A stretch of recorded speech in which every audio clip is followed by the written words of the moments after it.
me, Paranormal Girl, and today I'm going to be reading more from my spoopy book. And before we get into that, obviously, slap that like button, subscribe, hit the bell to be swell, and comment down more video ideas so you can see the videos that you want to see them when you want to see them. Because as we're getting farther and farther into Merry May, I don't want to bore you with the stuff I'm uploading. So if you don't like something, speak up now. Before I just upload more of the stuff that you just don't want to see, because I care about you. And quick question. For this first video, because I did one before this, do you guys see that video? For some reason, it's been showing no signs. It was not doing what it was supposed to, so I've been trying to put it in a lot of the end cards to get people to watch it. If you have not seen the first one, go and find it. I'll link it in the description, and if you can't find it through that link, comment that down below. I might just have to re-upload it. But getting into this, so the first story I read was about the author, their house. The next one is the roommate. I have no clue how to pronounce the last name, but you're going to have to deal with it. Brian Sykes has had his... I'm already messing up, and I don't edit these videos a lot, and I know they can get boring, and I want to better myself, but here we are now. Brian Sykes has had his share of roommates, but there is one the 35-year-old massage therapist will never forget. Brian's Berrien, Washington apartment was in an old building built in the 1940s. Weeks after moving into his bachelor pad, he began to sense he was not alone. Odd things started happening, Brian confided. I couldn't explain them. Each time Brian left for work, he locked Sam, his fat tabby cat, in the apartment, only to return and find Sam outside. Story time. On occasion, my cats have either gotten inside or outside when nobody knows that they've let them inside or outside. Fun story. A little suspicious, but at one point in time I was like, there must be a hole in the house somewhere because nobody let Quinn in and he's inside. Perplexed, Brian set up elaborate barricades around his doors. Still, he could come home to find Sam waiting for him outside, and the barricades did not appear to have been touched. Next, Brian began shutting Sam in the bathroom. Every time I came home, Sam was outside, and all the doors and windows were shut just as I had left them. I usually don't tell people that I lived in a haunted apartment, said Brian. Most people look at you like you're weird if you admit you believe in ghosts. Yes, they do.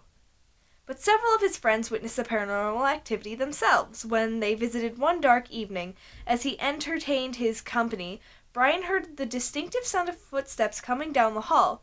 We all heard it and assumed another friend had dropped by, recalled Brian. I got up to see who it was, but the hallway was empty. His friends exchanged nervous glances as he explained about his phantom roommate, but Brian was never afraid. I liked living with a ghost, he admitted. Perhaps his enthusiasm has something to do with the fact that his particular ghost did housework. I wish. Many nights Brian went to sleep, leaving a sink full of dirty dishes, only to wake up and find the dishes washed, dried, and put away. When I moved out, I actually invited the ghost to come with me, he confessed. Apparently the ghost declined. Now I have to do my own dishes, Brian complained. So that one was actually pretty short. But the next one looks long. Like, very long. Okay. So we're going to skip along to I Know You Are Cold. I said that really weird. Dave and Judy Pug's 3 sons have grown up and moved away. But the Elkton, Maryland school teachers are not alone in their charming century-old home. Though they themselves have never seen their boarder, they knew she is there. We call her the Spirit, said Dave, adding that she is welcome to stay as long as she likes. Almost 30 years ago, they had their first inkling of the Spirit's presence. Their oldest son, Jonathan, just a year old, was playing in the kitchen with pots and pans. When he rolled a lid down the hallway, Judy went to retrieve it, only to find it had vanished. Had it rolled beneath the sofa, behind the door, or had it rolled into the other side? That's a good guess for all these years later. The pan lid is still missing. That happened to a rubber snake I had. I think my mom took it and she still won't admit it, even though that was like 10 years ago. I had a rubber snake and I really liked it. I played with it a lot and one day it just kind of vanished. And because like every single room in this house has been like moved around in some way, shape, or form, like my room's been repainted, so everything's been moved off of the wall, so we know it's not in this room. Living room's been repainted, new couches. Like, every room in this house has had stuff pretty much moved away, and we've never found it. And it wasn't something that's like, oh, it just got sucked up into the vacuum. That doesn't happen. So it either accidentally got thrown out or poof, it's gone. Nearly 3 decades of sharing their home with the spirit have taught the pugs a few things about her. They know she is nurturing, friendly, and tidy. She's the quintessential hostess who thrives on people and parties. She loves the home they share as much as they do. And she has a penchant for pretty things and sometimes cannot keep from borrowing them. This sounds inconvenient when you want to wear something nice. Judy discovered that fact when she purchased a dress and a matching purse and shoes for a special event. She carefully placed the new things in her bedroom closet, but when she reached for the purse, it was gone. Despite a thorough search, she could not find it, and finally chose a different handbag. Puzzling over the mystery, she went to the event. She checked the closet again upon returning home, but the purse had not turned up. When Judy was getting ready for bed that night, she opened her closet. The purse was back, hanging beside the dress. Then there was the time Judy's favorite pearl earrings disappeared. She always kept them in the same place, Dave explained. We questioned the boys, but none of them knew anything about it. Of course, that was in the days before boys wore earrings. The very next day, the pearl earrings reappeared, nestled in their usual spot. Though they have yet to see her, the pugs know the spirit is a lovely blonde with a perpetual smile. I wish I could have seen her during my visit to the Pugh house, but only 3 people have been so lucky. In the mid-1970s, Judy and Dave were hosting a dinner party when one of their guests, who happened to be psychic, announced she had just seen a tall, slender woman walk up the inside staircase and vanish. The apparition wore a black chiffon skirt with an apron. Her fine blonde hair was swept atop her head. I sense she likes parties and people, the guest said as the others listened in fascination. The psychic also guessed that the spirit had been a Follies dancer, and the house had been built for her. This later assumption has yet to be proven, but the physical description matches those of later witnesses. The second sighting occurred Thanksgiving of 1987, when relatives were staying over. One of them, Louise, a 30-something woman who had never heard about the haunting, awoke in the night. Suddenly she sensed somebody standing over her. She rolled over to see a tall, blonde woman in a black chiffon dress gazing down at her. I know you can see me, said the apparition. I know you can hear me. I know you are cold. And Spirit gently pulled the covers up over Louise's shoulders. Though the gesture was kind, it shocked Louise so much she barely slept for the rest of the night. A friendly spirit tucks guests in the Elkin, Maryland home. This is the picture.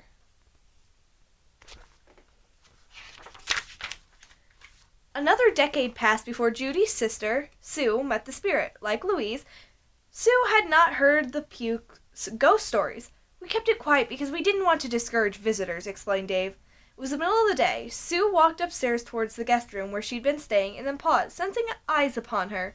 She turned to see a tall blonde woman smiling at her. The stranger wore a black chiffon dress with a white apron. As Sue watched, the woman continued up to the 3rd floor. Sue entered her room to find her belongings moved. It was as if someone had been tidying up. Psychic Nancy Meyer studied a photo of the Pugh house and described a tall, buxom woman who, she said, was once the matron of the house. She is obsessed with taking care of the home, said Nancy. Though Nancy seemed to pick up on the apparitions seen by the Pugh's guest, she differed on one point. She believes the ghost is an older woman with white hair, not blonde. When it comes to ghost sightings, Nancy says, many people get white and blonde confused. I'd believe it. Let's see. The next one isn't very long. Deja vu. In 1995, my husband and I moved into a house so much like my childhood home that it was like deja vu. The 1905 home was built by a sea captain. It sat on a hill overlooking Puget Sound, about a mile down the beach where I grew up. And it, too, was haunted. Now, lest readers think it's too coincidental that I should live in 2 haunted homes, let me point out that I have lived in 24 places in my lifetime. The vast majority did not include ghosts. The Zenith, Washington home had been owned and occupied by the folks who ran the little grocery store where I shopped for penny candy as a child. The wife, Margaret, was a sweet lady who had died a few years before. Johnny lived on there without her for a few years. He loved the sprawling yard with its dozens of flowering shrubs, but one day he fell in the tub and fractured his hip. He was stuck there for several days, unable to reach the phone. When his worried son called neighbors, they broke down the door and found him. He moved to a nursing home and was pleased to learn that old friends bought his beloved home. Snooty neighbors stopped by to welcome us and ask when we were planning to gut the house. We had no such plans. We loved the character of the place, with its well-worn, creaking floors, leftover antique carpet, and rustic kitchen cabinets. I especially loved the wallpaper and the entryway. You could literally peel back a corner and flip through the decades like pages in a book. Layer after layer of wallpaper peeked through 1980, 1970, 1960. When a flowery design of 50 years before was revealed, I almost felt as if I had stepped back into time. When a flowering design... Yeah, I got that right, maybe. Our first night there, we slept in sleeping bags on the living room floor. I was sound asleep when Kevin woke me up. "Listen," he said. "What's that noise?" It sounded like something clanging on pipes, intermingled with phantom footsteps. "Go back to sleep," I told him. "It's just ghosts." That's reassuring. "Oh, go to sleep, son. It's time to sleep now." "It's just the ghosts. No reason to worry." Just imagine being a small child and being like, "Okay, Mom," and then just like secretly crying.